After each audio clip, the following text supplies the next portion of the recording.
4集下来，我们拆过天灾说，拆过建商囤房的算式，看过别国的工具，也拆穿了动了银行会倒这句话。到最后只剩一个问题，也是最难回答的一个：房价到底有没有解？我先把答案讲在前面，因为这一集不打算跟你玩正反都对，你自己看那一套。有解，证据不是我说的，是别的城市、别的国家真的把房价压回人住得起的水准，并且你可能会意外，他们用的工具，台湾的工具箱里样样都有。所以真正的问题从来不是有没有解，是为什么工具都在手上，台湾却每一样都只用了一半。这一集我们把答案摆开来。先讲一件公道话，这几年台湾不是完全没动，财政部有囤房税，内政部有社会住宅，央行有信用管制，3个部会3把工具全都端出来了。问题是没有一把用到底。先看囤房税 2.0， 2026年开征，全国课到1037亿，其中非自住的房子课了201亿，数字很漂亮，但你去翻财政部的统计，会发现一个洞，它年年告诉你课了多少税，却从来没有一个数字告诉你，到底逼出了几户空屋，空屋率降了没？学者其实早就有答案，住宅学报用了20个县市10年的资料分析，结论是加重持有税，只能让房价涨得慢一点，逼不出闲置的空屋。换句话说，囤房税收得到税，达不出成效，这不是打炒房，比较像是收税。再看社会住宅，政府说8年20万户目标达成了，但你把这20万户摆开来看，真正政府自己盖实实在在多出来的房子，也就是直接新建，到2025年底大约12万户，剩下的8万户靠的是包租代管，把民间房东的空屋媒合出来转租，算成政府的成果。房东不租了，户数就没了。而未来2年，全台只在推大约11000户新基地，对上100万租不起、买不起的人来说，这个速度是杯水车薪。最后看央行，央行的力道其实最猛，连续7波信用管制，第7波直接把法人买房的贷款成数从4成砍到3成，交易量立刻腰斩。但这把最有力的工具只用了1年多，到2026年，央行悄悄把不动产贷款的总量控管还给银行自己管，这叫松绑。他盯的那个数字，不动产贷款占银行总放款的比重，从高点7%降到2026年初的6%。他自己在议事录里承认，这个数字还高于当初开始管制的水准。连央行理事都说房价跌得不够，那为什么要放手？3把工具各管一段，没有一段管到底。你注意到那个共同点了吗？每一把工具都不是用不动，是用到快见效的那一刻就停手。这不是能力不够，这是选择。台湾打房的真实节奏，说穿了就3个字：做半套。那做到底长什么样子？我们出国看3个例子。第一个，维也纳。这座城市有一个别的地方很难想象的数字，大约60%的市民住在社会住宅里，不是低收入户专属的贫民区。维也纳大约75%的人口都符合入住资格，他怎么养得起这么大一片房子？答案是一条专门的税，住宅促进税，课全国薪资的1%，劳资各出一半，并且2026年开始还从1%调高到1.5%。稳定的税源进来，政府就能一直当那个最大的房东，把租金压在住户收入的2%到2.5%。效果有多具体？维也纳一般住户大概拿收入的4%付房租，台北呢，一个家庭要拿掉大约2/3的所得，才养得起一间房子的房贷。这2个数字算法不一样，不能直接画在同一条线上比，但有一条国际公认的安全线，是3%。维也纳在线内，台北远远在线外。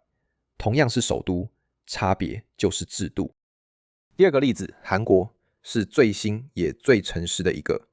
2025年首尔房价又狂涨，政府直接祭出史上最重的一套，管制区的房贷成数从7成砍到4成，整个首尔25个区全部列管，同时宣布5年内首都圈要开工135万户新房子，需求端重手，供应端加码，两边一起上。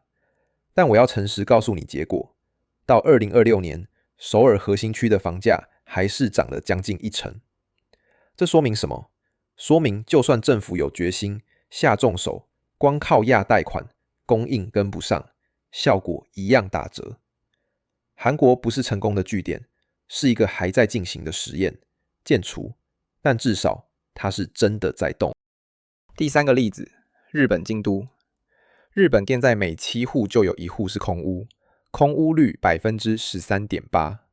京都做了一件亚洲第一个做的事，立法课空屋税，对市区里没人住的房子，按建物价值课 0.7%， 逼你要么住，要么租，要么卖。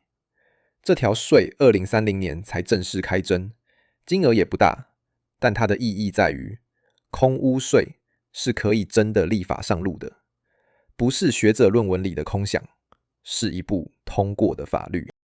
看完别人，回头看台湾，你会发现一件事，这些工具，我们的工具箱里其实都有。先讲最核心的一把，持有税的税基。台湾的房屋税不是照市价课，是照一个叫房屋评定现值的东西课。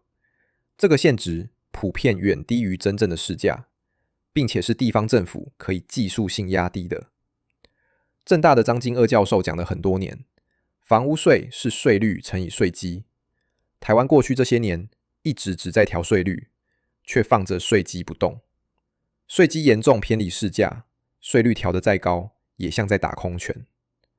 而税基实价化不是做不到，台湾自己就有潜力。内政部早年就决议过，要让公告土地现值10年内趋近评定现值的9成。方法在那里，只是没有用在房屋税上。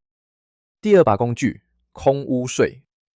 民间的住宅改革团体潮运讲得很直接，台湾的囤房税 2.0， 只动税率，不动税基，屋主一年也就多缴个几千块，不痛不痒。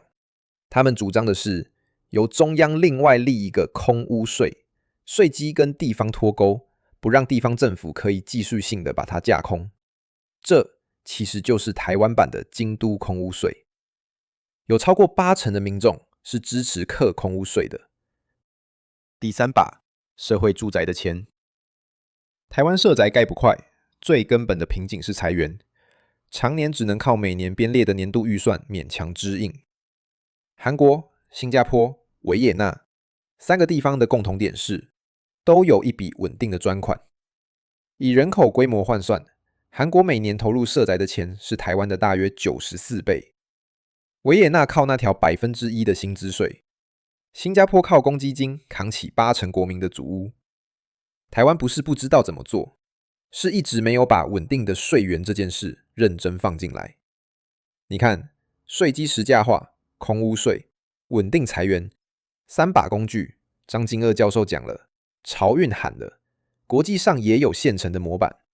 台湾缺的从来不是工具。所以回到那个真正的问题，工具都在，为什么拿不出来？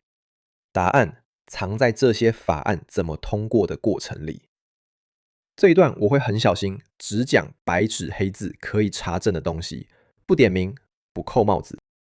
最清楚的一个例子是实价登录。2019年，行政院原本的版本是要求成交价格连门牌一起完整揭露，预售屋要逐案及时申报。结果3读通过时，这些被改掉了，改掉了几个区段，去掉了门牌。当时被民间团体和在野立委批为缩水版。那个最关键的门牌完整揭露，一直卡到2年后，2021年才补回来。你看到的不是一部法案被否决，是一部法案在过程里被一点一点的稀释掉。